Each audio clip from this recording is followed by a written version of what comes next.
Welcome to this Whole Life Action Hour. I'm Ocean Robbins, and I am so glad you are here. Hundreds of millions of people are suffering from autoimmune diseases. Autoimmune diseases have a lot of names and expressions, everything from rheumatoid arthritis to multiple sclerosis to lupus to celiac disease, dementia, type 1 diabetes, thyroid disease, and more. It's taking so much joy out of so many lives. And while these symptoms are diverse, all of these ailments have certain common causes. The medical profession generally treats autoimmune diseases with drugs and by ignoring food and lifestyle. And these drugs can sometimes reduce symptoms, but they never get at the underlying cause. Fortunately, it turns out there is a lot you can do to help reverse autoimmune disease, to help prevent autoimmune disease, and to increase your health, your peace, your joy, your satisfaction in life. And we are here with one of the world's top experts to talk about just that. We're here today with Dr. Brooke Goldner. Now, before I introduce her, let me just say real quick that nothing you will hear today is medical advice. This is coaching. We are sharing our best insights. But of course, you should always consult with a qualified healthcare professional about your specific needs. That said, we're going to learn a lot today. And I want to introduce now Dr. Goldner. She is a board-certified medical doctor, the author of 3 best-selling books, including Goodbye Lupus and Goodbye Autoimmune Disease. Brooke's been featured in documentaries like Eating You Alive, Whitewashed, and The Conspiracy Against Your Health. She's been featured on all kinds of TV programs, including The Home and Family Show. And she is the founder of veganmedicaldoctor.com. Again, that's veganmedicaldoctor.com and goodbyelupus.com, and the creator of the Hyper-nourishing protocol for lupus recovery. Brooke, welcome. Thank you so much. Just thrilled to have you here. And I've got lots of questions for you. And so do our Whole Life Club. So do Whole Life Club members who've submitted a lot of questions for this action hour in advance here. So we'll dive right in. So first of all, an autoimmune disease is a condition in which your immune system mistakenly attacks your body. Normally, the immune system can tell the difference between foreign cells and our own native cells. But in an autoimmune disease, the immune system attacks parts of the body like joints or skin and thinks of them in some way as foreign. It releases proteins that are called autoantibodies that attack healthy cells. Brooke, what causes this to happen and why is it becoming so prevalent in the modern world?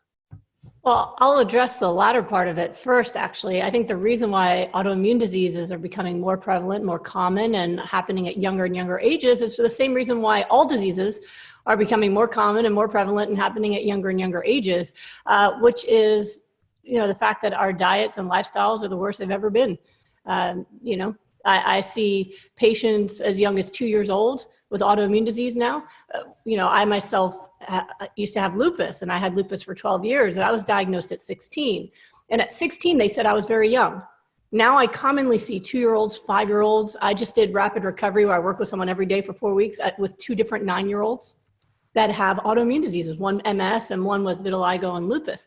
So I think that, then again, when I was in medical school, we had juvenile onset diabetes and adult onset diabetes, which was later changed to type 1 and type 2 because we were seeing the adult onset, which was stimulated by obesity, happening in children, right? So we're changing the names of the illnesses, we're changing the way we think of them, but really all people are sicker than they've ever been, younger than they've ever been. And I think that's true for autoimmune disease, mental illness, and all sorts of other diseases. So I think that is a common thread that we're seeing, especially since I can apply diet to those 9-year-olds and reverse their diseases. Obviously, that's going to be a major factor. And many of them are, 2 years old and the parents will say, oh, but they'll only eat macaroni and cheese and chicken nuggets. And I'm like, really, where are they getting it from? Do they have their own supplier or are you involved in this right here, right? Yeah. So I think that's a big issue. But when you're looking at autoimmune disease and where they come from, I guess it helps to start by explaining inflammation, because really when we're trying to understand inflammation, it's become kind of a red hot word. And inflammation is a normal process in the body. So While the immune system is more complex than this, I'm going to just explain it in terms of two halves, right? So we have an inflammatory immune system and an anti-inflammatory immune system.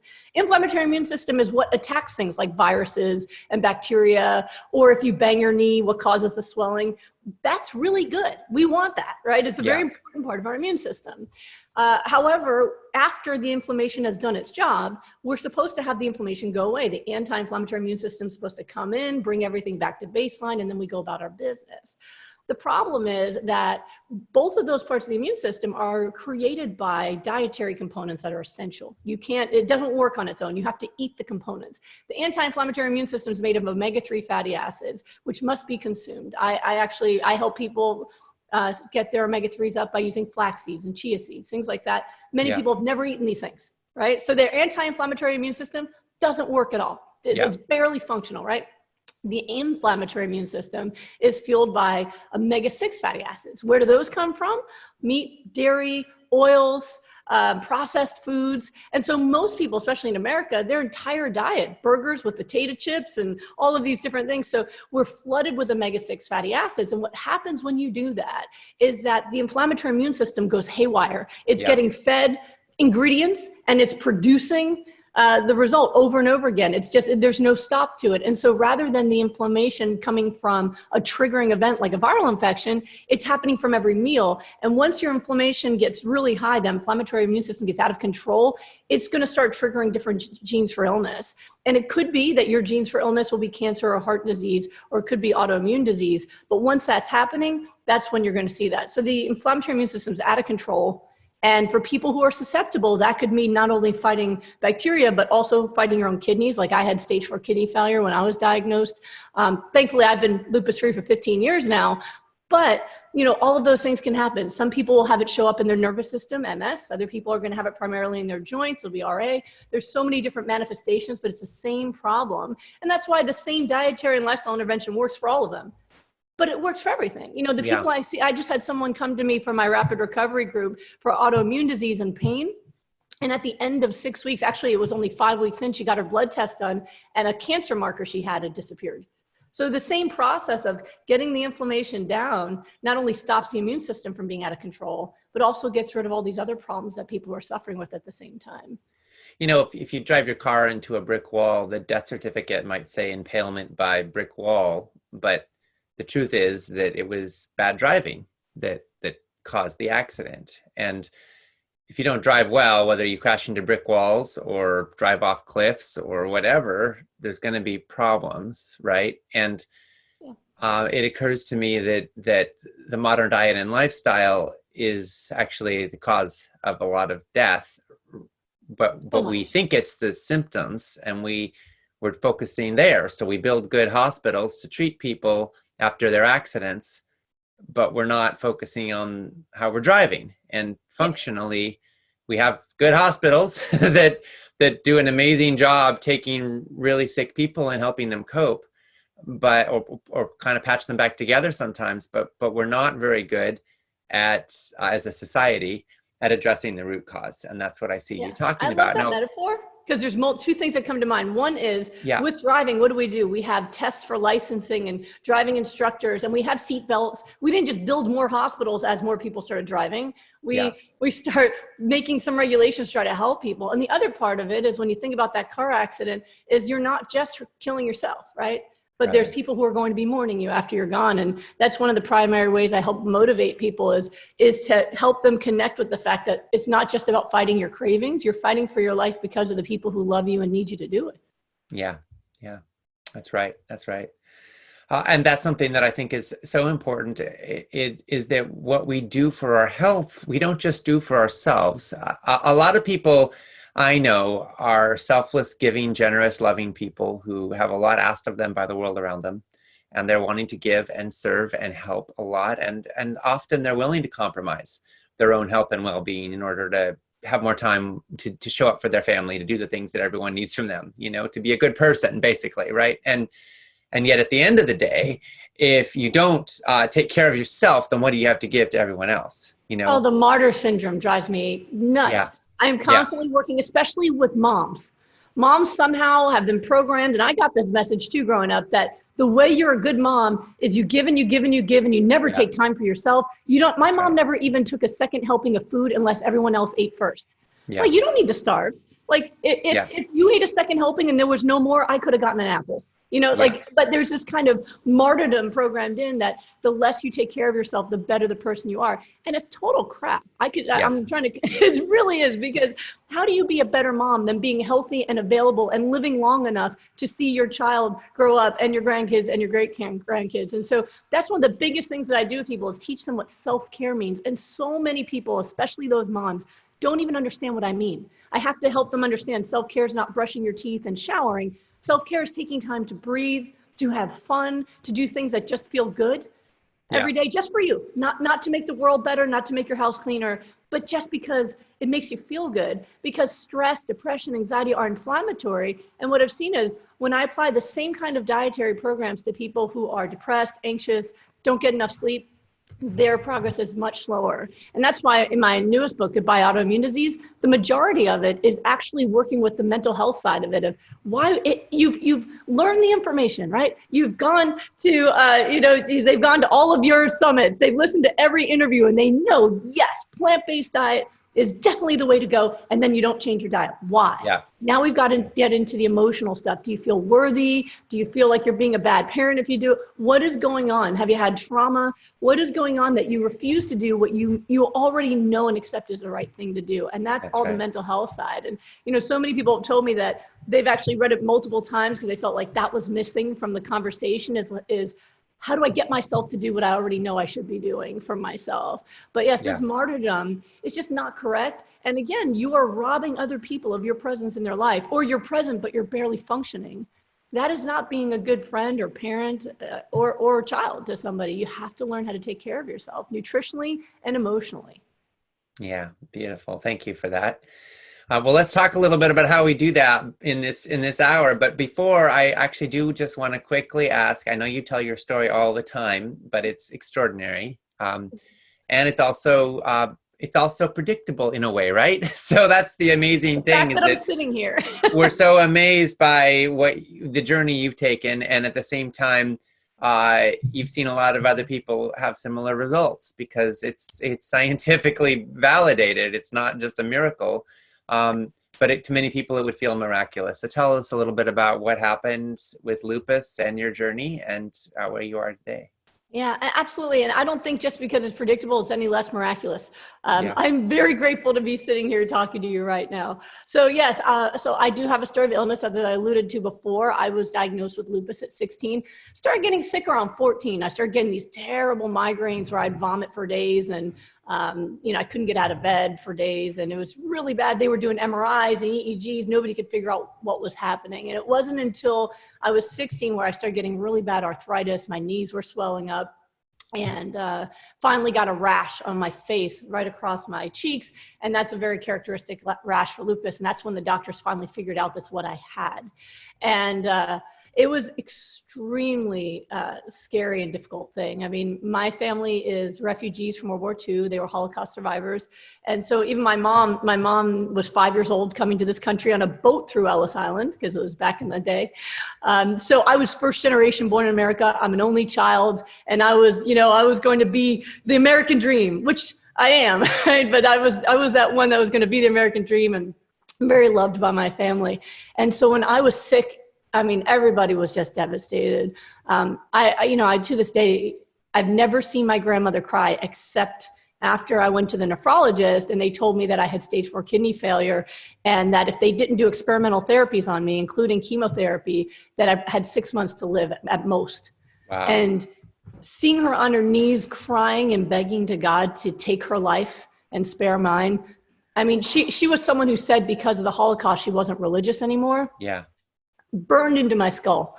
And that's why I always talk about is that how we don't go through illness alone. This is something that affects everyone who loves us, right? And so while I was at an age where I think I couldn't absorb existentially what it meant to have a diagnosis like this, I was more, okay, I have I have to take these pills and I have to take this chemotherapy and I have to go to school and I have to do all these things. It really was devastating to my family. Thankfully, my mom is really good at compartmentalizing at the time. And so, while I could hear her cry in her room, with me, she was just, you have gifts. You're going to do something great in this world. You just got to graduate high school. And then, by the way, go into college and make sure you get all A's on your AP courses and all this stuff. And so, she kept me really focused. And so that's what I did is whenever I was feeling well enough, I just read all my textbooks, and I still was able to graduate top of my class with getting chemotherapy and taking all my pills.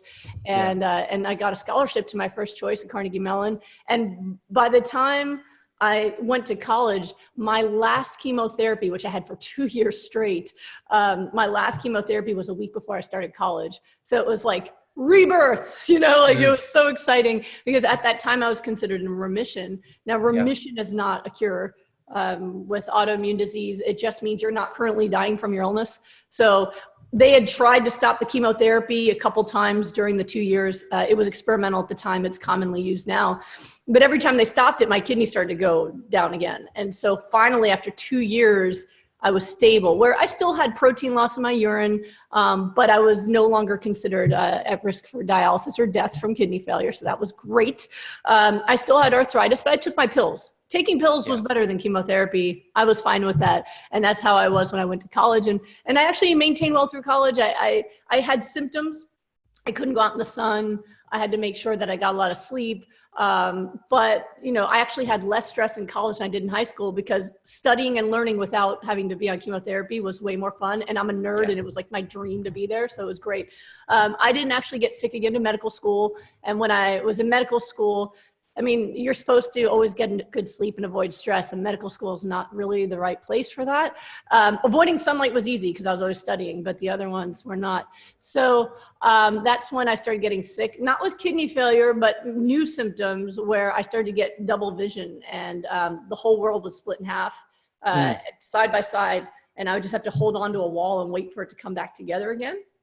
And then I ended up passing out one day in one of the clinics and found out that lupus can also cause antibodies that create blood clots. And so I had these antibodies, and I was actually sending blood clots into my brain, having what you call mini strokes. Thankfully, it wasn't a major stroke that caused permanent damage, but mini strokes are when the clot is there, but ultimately passes on and doesn't cause permanent damage. But very terrifying and could potentially be the precursor to getting a major stroke or pulmonary embolism. So at the time I had to start injectable blood thinners, which is what my doctors recommended for life. You will inject yourself in the belly every day for life or die of a stroke. So that was my 20s. And it was difficult, but I ultimately just kind of accepted it. I felt very strongly that one, I never believed that I was going to die, even though they'd been telling me that. And even though I went to medical school, there was this part of me that just felt like I had more work to do. And I also felt very grateful, because coming from, immigrants that were Holocaust survivors, I was living the dream. I was going after, I was about to graduate medical school. I got my first choice of residency out in California. So I felt lucky. And even though I'd been through all I had, I felt lucky. Just like my grandmother used to tell me, I'm a lucky girl to the day she died at 99, even though she lost her family members and survived the Holocaust, she always was in the moment and grateful. And I'm a lot like her, chatty and grateful. That's so that was, and that was really where I thought my life would go. I'd been told I was never gonna be able to have children between the blood clots and the kidney failure. It would be deadly for me if I could even get pregnant. I would probably be disabled by my 40s or so, having been sick since I was so young.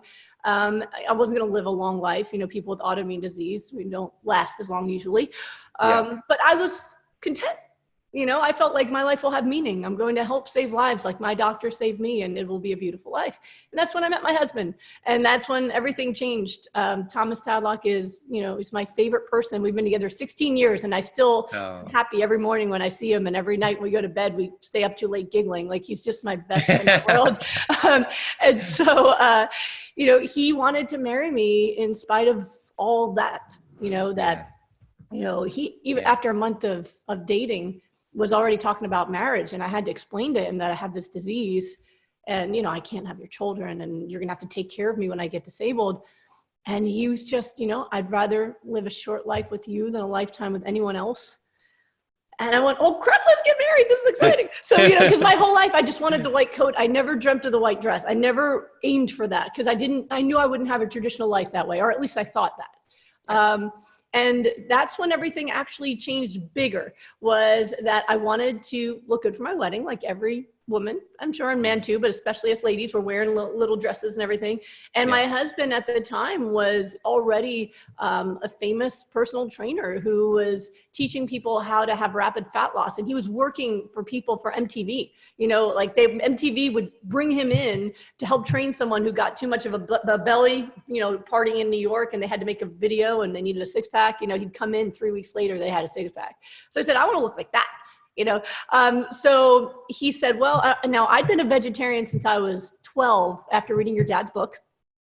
My dad read it first, and then my mom, and then they gave it to me. And so, this was in the 80s. So we didn't go vegan. In fact, I never even knew what one was. My parents just decided, okay, we'll become vegetarian. And so what that meant was eating tons of eggs and cheese every day, but no meat. So when he met me, that's what I was doing, living in Pittsburgh, Pennsylvania at the time, where even if you ordered a salad, they put French fries and ranch on it. So even eating salads wasn't healthy. So he told me, all that saturated fat you're eating is going to stop you from losing weight. But he was putting people on high raw diets using meat that was, supposed to be healthier. It was free range, whatever. And he never trained a vegetarian. So he said, okay, let's just replace your meat with your dairy with, edamame tofu, and then everything else the same, the raw vegetables, omega-3s. And what happened was, just like his other clients, rapidly lost weight. I went from a size 11 to a size 3 in 3 months. And within a week or two, my arthritis was gone. My migraines were gone. I had tons of energy. I'm now an intern working 30-hour shifts with energy to go to the gym after a 30-hour shift, which is not normal if you don't have lupus. Right. Yeah. So right before my wedding, go to my new doctors in California, and all my labs are negative for lupus, which all of us knew was incorrect because I'd had lupus now for 12 years. So he said, enjoy your wedding, come back, we'll retest. Came back, and my blood clot antibodies were gone too. And by the way, my cholesterol, which I was told by my doctor was genetically high since I was 20, had nothing to do with all the cheese I ate, was now normal. And that was 15 years ago. I have remained negative for lupus all these years. I've had 2 beautiful children. You can see their pictures behind me. Although they're babies there, they're 11 and 7 now. They're extraordinarily healthy, never eaten meat a day in their life. But it's been 15 years. And, when I got to my 40s, instead of being disabled, I was on the cover of, Fit Over 40, which, was amazing to me, that now I'm kind of a symbol of like ultimate health and fitness, rather than, being disabled and sick. So that's the shortest version of my story I can share. But the cool part is, after I was able to have my children, I realized that, especially after my first son, this is not normal, because we didn't really understand that my disease was gone, even years after I had normal labs. And I took my injections a year after I had no blood clots on my labs, because I had an incurable disease and I needed to take medicine for life. And I'm a doctor at this point, and it's been programmed into my head.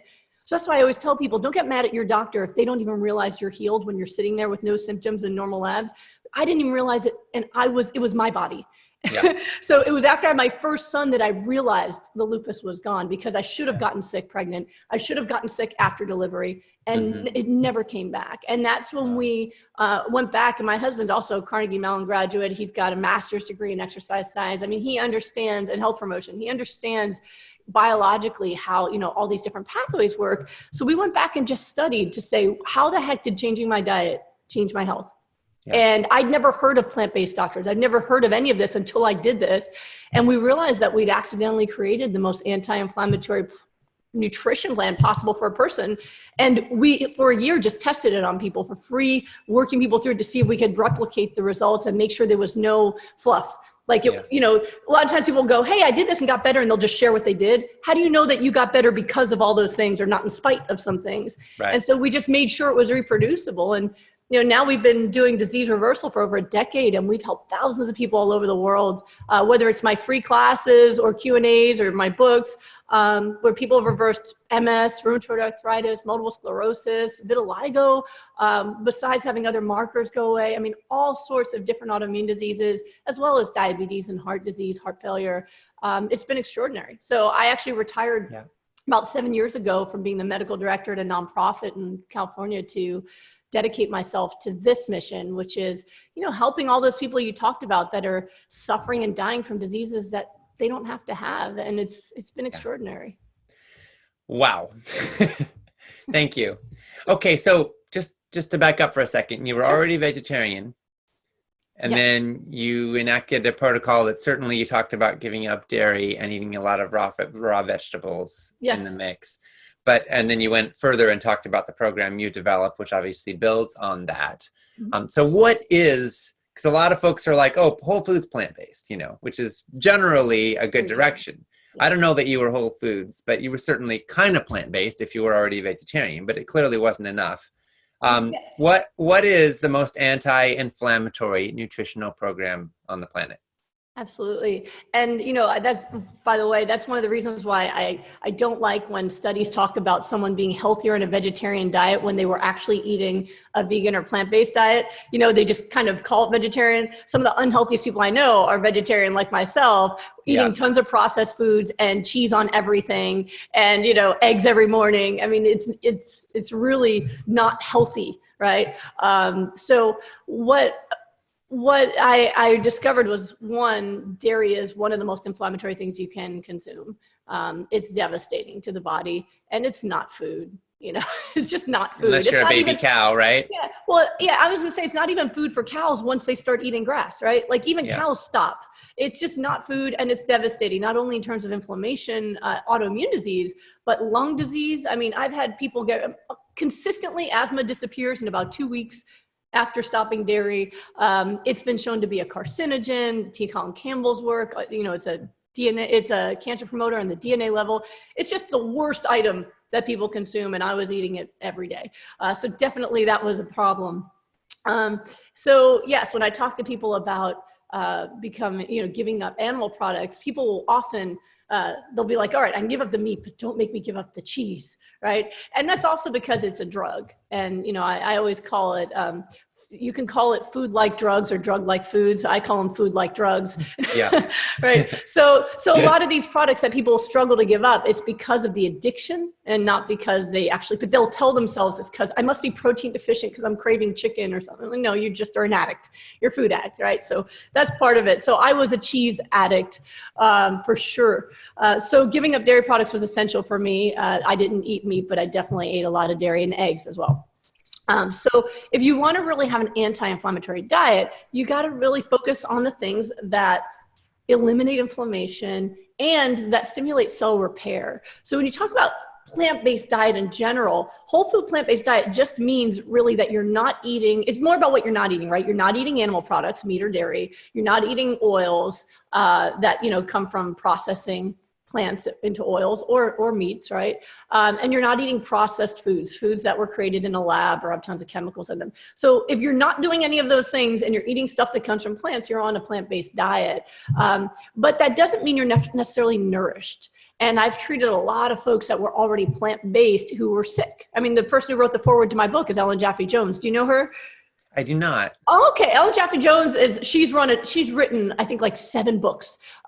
She's been a vegan for a long time. She used to give food demonstrations on how to do whole food plant-based for some famous vegan doctors and all that kind of stuff. But she was eating lots of cooked foods, beans and potatoes and cooked vegetables. And she was a marathon runner doing great, but then she developed psoriasis just a couple of years ago. After over a decade of being plant-based, developed psoriasis, which is an autoimmune disease. And so a friend of ours, Joel Kahn, Dr. Kahn? Sure. So Dr. Kahn texted me and said, he introduced us over phone and just wrote, help fix her. Which I love people from Northeast. It's just very brief to the point.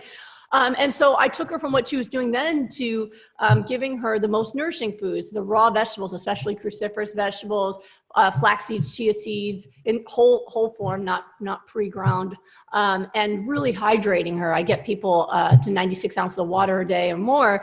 And she did it through my smoothies. It's the easiest thing you can do is blend it up and drink it, and then you don't have to eat salad all day. Within 2 weeks, her psoriasis plaques were all disappearing from her body. So, I told her that you probably would have gotten psoriasis in your 20s if you'd not been already plant-based. right? If you've been eating inflammatory foods, but it wasn't enough nourishment to prevent it from manifesting. So that's where my program really comes in. So when you're looking at anti-inflammatory, so as I mentioned in the beginning, omega-3s create your anti-inflammatory immune system. Yeah. Right. Now, if you've got inflammatory components coming in, oils, processed foods, meat and dairy, the enzyme that breaks down the ALA from flax and chia tends to be too busy creating inflammation to break those down to get rid of inflammation. It prefers the inflammatory pathway for some reason. If you get rid of inflammatory foods and you eat a lot of flax and chia seeds, things like that, you will make plenty of omega-3 fatty acids that will create EPA and DHA, but also ALA in itself is very important. Now they're seeing even for dementias and other things. So you can nourish that pathway, and what it's going to do is produce your anti-inflammatory immune cells that go out and clean up all the inflammation. And for a lot of people, they've got so much inflammation starting from when they were babies. I know I did. I mean, I wasn't even breastfed. My mom's doctor told her to give me formula. Science is better than the body, right? So some of us had an entire lifetime of inflammation to remove. And when you do that, you get anti-inflammatory immune cells. Plus, they also increase the responsivity of your cells. So omega-3 is incorporated to cell membranes and allow them to receive signals better. And if you don't have omega-3s, a lot of important signals will bounce off your cells and you'll never receive them. So omega-3s are essential. And a lot of times people don't eat them in a plant-based diet because they're fats. Yeah. And they've been told fats are bad. And you can't kind of categorize all fats as the same thing because omega-3s don't become body fat. They are not bad for you. They are essential for your brain function, for your immune system function, and for cell responsivity. So if you're a plant-based person listening right now and you're still struggling with some illness or brain fog or other things, then, or even not being able to lose weight, you're probably deficient in omega-3. So that's one. The other is the raw vegetables. People don't talk about it too much. But what we found is while people will stabilize their health often or slow down the progress of disease eating cooked plant foods, there's a different story when you start eating high amounts of raw vegetables, especially the high nutrient ones like cruciferous vegetables. So all the ones that people usually use as a garnish that they push off their plate, kale, kale and broccoli and cabbage and all the other cruciferous vegetables are the highest nutrient value. They've also been shown to be anti-cancer, right? So when you eat high amounts of those, and I put people on, for if you just want to boost your health, like a pound a day. If you're trying to reverse a disease, more than that. And what happens is those nutrients, all the phytonutrients in the raw vegetables, all the vitamins and minerals and other phytonutrients come in and they start stimulating cell repair. And so what happens is when I put people on only those foods, they go into a rapid phase of recovery that I call it rapid recovery, where people who've been sick for decades suddenly have within a week, they can put their wedding ring back on because the inflammation's coming down in their hands. The brain fog is lifting within a couple of weeks. It's really incredible how quickly your body will go and fix itself, even after a lifetime of neglect when you feed it properly. So I always tell people, listen, if you're already well, or you're just trying to prevent illness or just speed up your metabolism, add those foods that you're missing. If you're very sick, you might need a period of just eating those foods to really stimulate the recovery process. And it works every time. And that's the beauty of it. Cruciferous vegetables tend to take a lot of chewing. Certainly kale does, cabbage does. And so a pound's going to take a long time. So you can blend them, you can grate them in a food processor. Any other tricks or suggestions, especially if you're going in the raw?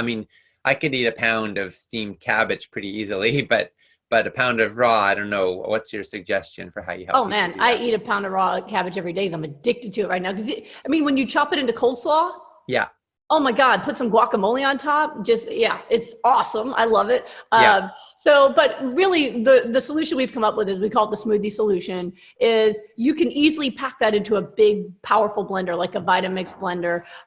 Pack that in there. You put in your half a cup if you're already healthy, a handful. If you're trying to heal a disease, I usually say start with half a cup. Flax or chia seeds, put in fruit for flavor. So the rest of it can be full of your favorite fruits like frozen mangoes and cherries, some fresh bananas, stuff like that. And then water. And what happens is you blend that up and drink it down, drink it by the end of the day. Just, eat your other foods and then just drink that by the end of the day. You're going to get all the high nutrient vegetables you need. You're going to get your omega-3 dose. You're going to get extra hydration. So it's like everything that I'm telling you to get, you can just sip it through a straw. And then you can just work. You can have a straw and just work and do your thing, right? And nourish your body. So I found that there are people like me who love salads. The majority of people I meet do not. and they don't want to chew all day. And so the Yeah. blender is wonderful. And again, the most important thing is that it works. I've had people over the years mention, well, I've heard that it's better to chew than to drink. Well, I only go by results. If it only worked when people chewed and it didn't work when they drank it, then I wouldn't suggest it. But after thousands of people all over the world have used smoothies and their diseases go away, I think it's safe to say that smoothies work, and it simplifies the whole process. Yeah. Awesome. Thank you. Yep. Okay. We've got a ton of questions from Whole Life Club members. And so we'll see how many we can get to. Okay, We'll aim for let's do it. kind of short and just cover lots if we can Got it. here. Okay. Obviously, any of these could open up into a whole world. But Liz said, I was diagnosed with Hashimoto's thyroiditis many years ago. Any suggestions for diet, etc.? Absolutely. It's one of the most common autoimmune diseases people get. In the medical world, they don't even treat it as autoimmune because they wait for the immune system to kill the thyroid, and then they just give you thyroid hormone. So they never treat it as an autoimmune disease. Meanwhile, people with Hashimoto's usually then develop arthritis and other things because you still have autoimmune disease, you just don't have a thyroid anymore, and it continues. So when you're trying to reverse Hashimoto's, it's the same as reversing all these other autoimmune diseases. The Goodbye Lupus protocol works. So what you do is you go for the high nutrient raw vegetables every day, the omega-3s, drink your water. If you do eat cooked foods, make sure it's a whole food plant-based diet. It's also important to make sure you're getting iodine every day. You know, I've been seeing that people are iodine deficient nowadays. It never used to be. And I realized the reason. It's because, they add iodine to salt so that everybody gets their iodine, right? But modern days, people are saying don't eat salt, or if they do eat salt, they're using fancy salt that's not iodized. And suddenly people are iodine deficient, which is causing more thyroid disease. So 150 micrograms a day of iodine is important. Whether you get that from literally, it's like a half teaspoon of iodized salt, or you get it from a supplement, but don't overdo it. Some people are overdoing it and they're eating a large amount of dulse and other things, and they're poisoning their thyroid with too much iodine. So 150 micrograms a day, and you'll be able to tolerate all those cruciferous vegetables. And I've had extraordinary results. Some people, they get full thyroid function back and they can come off their meds. Others, the thyroid's already been destroyed.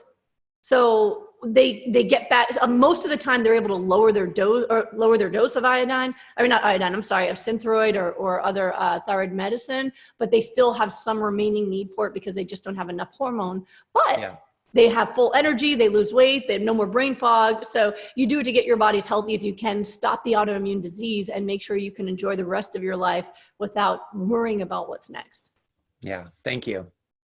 Andy, who's a medical doctor, asked, how often do you think that oxalate in dark green leafy vegetables causes problems in joints and tendons? And then he also said, I do not have gout. I do have refractory Raynaud's syndrome and seronegative arthritis with pain in shoulders, neck, back, and injured joints in my extremities. After years of a whole foods diet, improving my anti-inflammatory diet compliance even more seems to have negative effects on my joints and tendons over the last 2 months. Any ideas, and which of your books would be best to pursue this with? Absolutely. So when you're looking at eliminating inflammation, so Goodbye Lupus is my story, the longer version than told, but my story, and then the 6 steps to healing with supermarket foods, exactly which foods you need to eat or avoid. Goodbye Autoimmune Disease, one of the first chapters is dispelling myths about eating this way. And one of them is the oxalate myth, because it's interesting, and maybe you've seen this too, Ocean, that the more popular plant-based diets become because of our results, the more there's suddenly news alerts that you have to be scared of plant foods. Oh my God, tofu's bad, and greens are bad, oxalates, all these things, which, I mean, even your grandma knew you should eat your greens. I mean, you should be, for example, oxalates, they bring them up because of things like kidney stones. The most common cause of kidney stones is high amounts of meat and dehydration. People who eat lots of vegetables have lower rates of oxalate stones. The only people who have to worry at all about like spinach, for example, which is high oxalates causing damage, is they're like part of the very small percentage of people in the world who actually have an oxalate issue. And if they do, they're getting stones regardless. It doesn't matter the dose, they're going to get it. So it's kind of one of those myths that have been overrepresented. Think about it this way. I mean, I've helped thousands of people around the world who've been doing this diet, who post about it online. If it was causing people to have oxalate problems, they'd all be ending up in the hospital with stones, right? But they're not. Yeah. So it's a very, very rare thing. So I don't really see it as an issue. Usually if someone has persistent symptoms after starting a program like this, there's a couple reasons why. One is if it's really early on, it could be the detox process. So, when I talked about adding omega-3s, what happens is if you're deficient in omega-3s, your cells become really stiff and toxins get trapped inside. When you suddenly high dose omega-3s, suddenly those toxins come out. And if you can imagine trillions of cells releasing toxins at once, you're going to feel like you have the flu, you can feel sick, and oftentimes symptoms are worse initially. But when they're working with me, that's usually gone between a week, 2 weeks max. If you're doing it on your own, it's hard to say how long that could last. So that's a potential issue. The other is sometimes I see, so one is that. Two, you're not doing it correctly.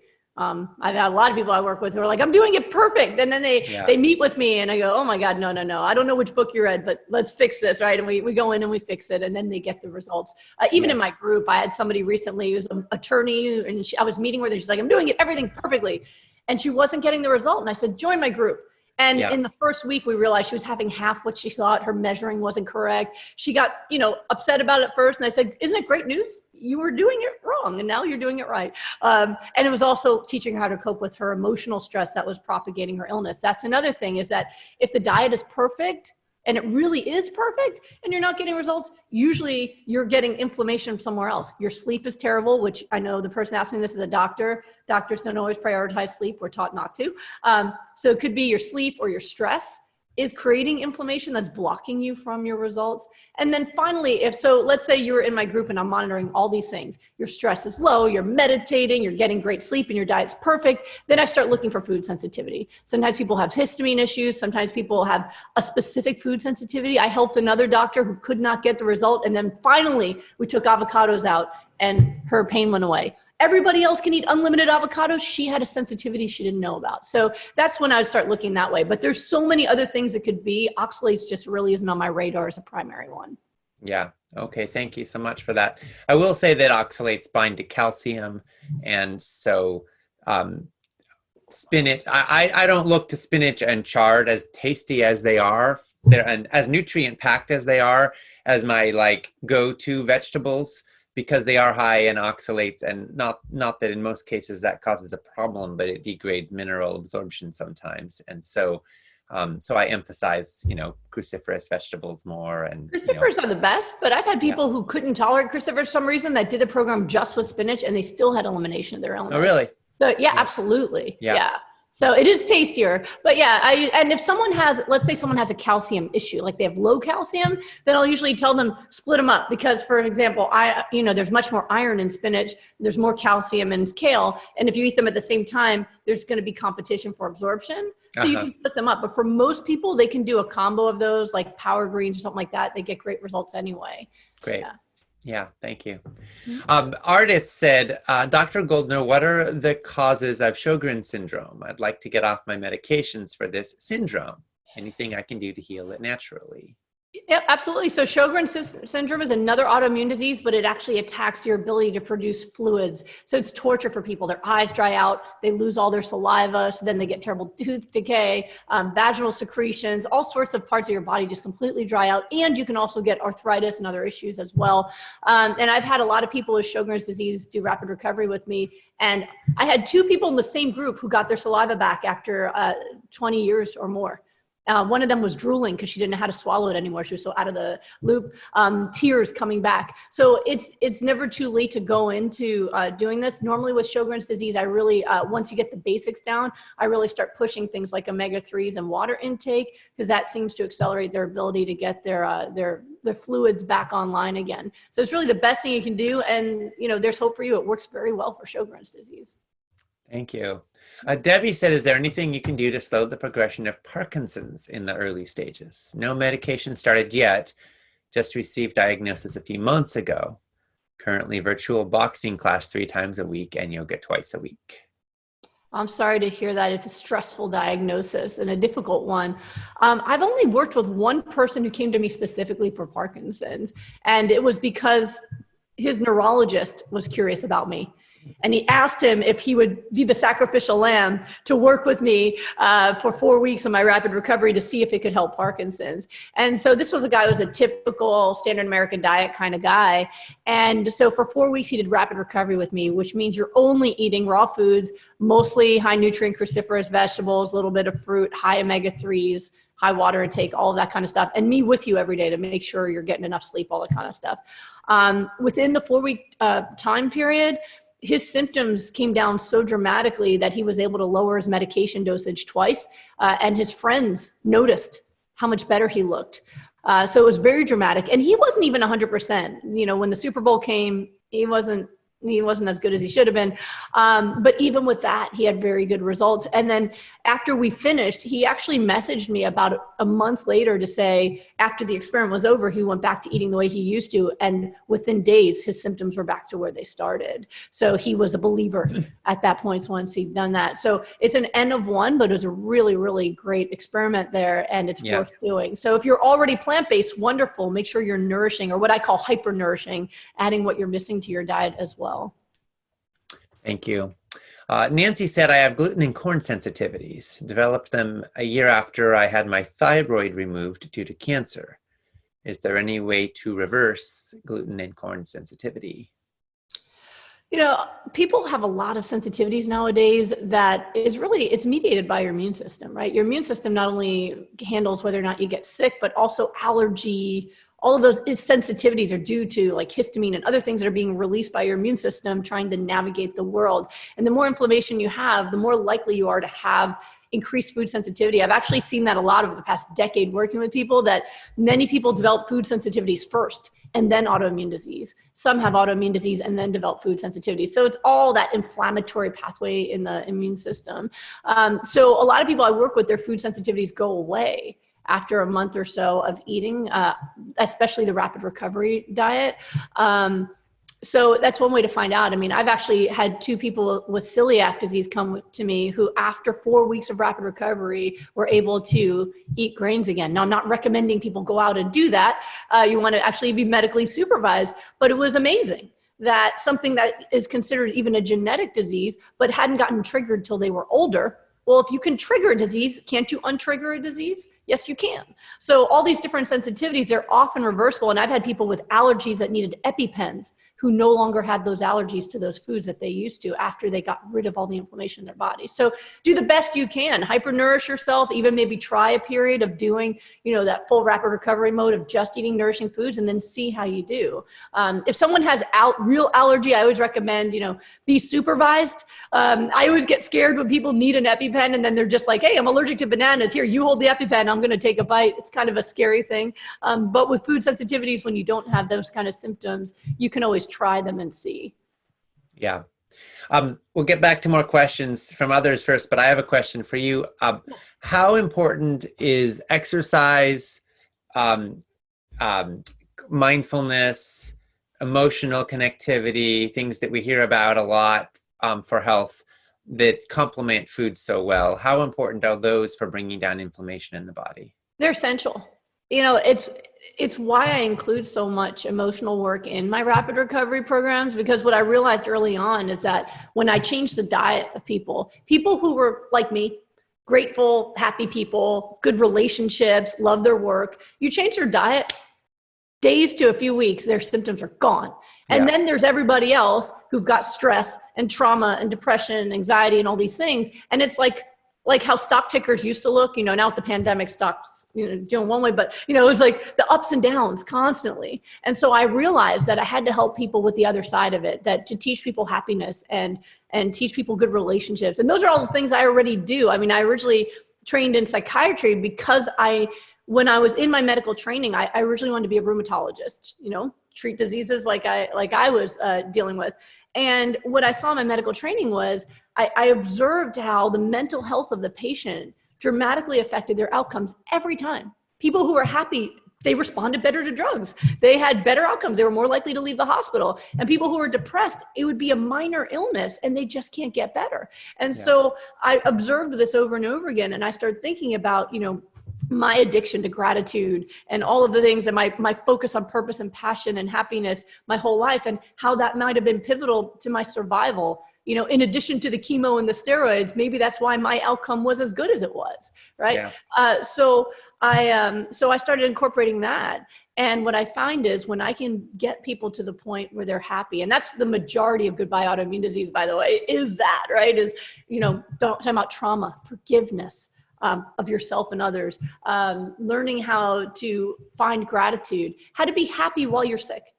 Because if you can be happy, even with all your symptoms, then healing's just a bonus, first of all. Second of all, you heal faster, right? Happy people heal faster. So when people are doing rapid recovery with me, in order to get a passing score for the day, you not only have to have your nutrition done perfectly, but you have to have done self-care.